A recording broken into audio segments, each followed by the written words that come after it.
இதோ மிகவும் அன்புடனும் தாயுள்ளத்தோடு நமது தமிழ்நாடு முதலமைச்சர் அவர்கள் குழந்தையை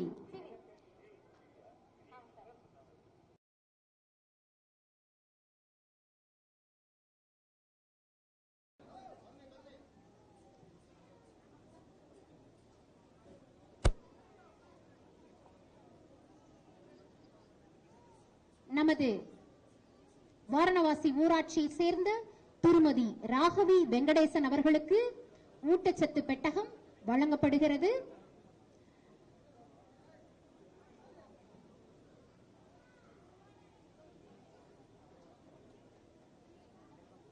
அடுத்ததாக வாரணவாசி ஊராட்சியை சேர்ந்த திருமதி பரமேஸ்வரி சக்கரபாணி அவர்களுக்கு ஊட்டச்சத்து பெட்டகங்கள் வழங்கப்படுகிறது.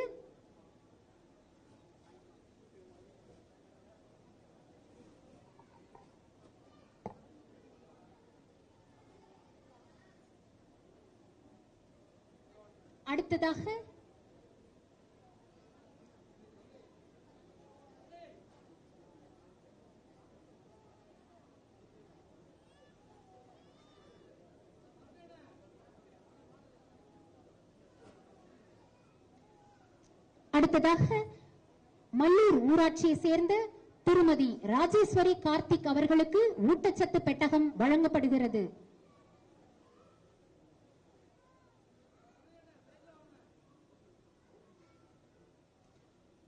அடுத்ததாக வாரணவாசி ஊராட்சி மரவனூர் கிராமத்தை சேர்ந்த திருமதி ஜெயப்பிரியா பாண்டியன் அவர்களுக்கு ஊட்டச்சத்து பெட்டகம் வழங்கப்படுகிறது.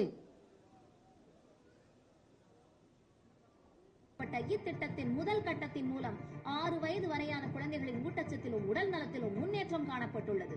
ஊட்டச்சத்து குறைபாடுடைய குழந்தைகளில் 77.3 விழுக்காட்டினர் ஊட்டம் பெற்று இயல்பு நிலைக்கு திரும்பினர். ஊட்டச்சத்து குறைபாடு ஒரு குழந்தையிடம் கூட காணப்படலாகாது என்னும் இலக்கை நோக்கி இடைவிடாது பயணிக்கிறது இத்திட்டம். பிறந்து 6 மாதங்களை தாண்டியிராத 26,215 குழந்தைகள் கடுமையாகவும் 50,490 குழந்தைகள் மிதமாகவும் ஊட்டச்சத்து குறைபாட்டுக்கு ஆளாகியுள்ளது தற்போது கண்டறியப்பட்டுள்ளது.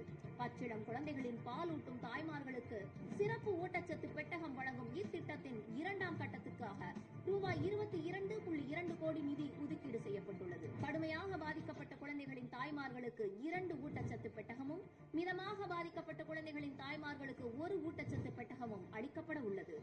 ஊட்டச்சத்து பெட்டகத்தில் சிறப்பு உணவு ஆரோக்கிய கலவை, விதை நீக்கப்பட்ட பேரிச்சம்பழம், இரும்பு சத்து கரைசல், ஆவின் நெய், குடற்புழு நீக்க மாத்திரை உள்ளிட்டவை உள்ளன. இன்றைய குழந்தைகளே நாளைய தமிழ்நாடு. தமிழ்நாட்டினை ஊட்டச்சத்து குறைபாடு இல்லாத மாநிலமாக உருவாக்கிட முன்னெடுக்கப்பட்டுள்ள ஊட்டச்சத்தை உறுதி செய் திட்டத்தின் 2ஆம் கட்டத்தினை இன்று தொடங்கி வைத்துள்ள மாண்புமிகு தமிழ்நாடு முதலமைச்சருக்கு நெஞ்சார்ந்த நன்றியை உரித்தாக்குகிறோம். தாய் சேய் நலம் காப்போம்.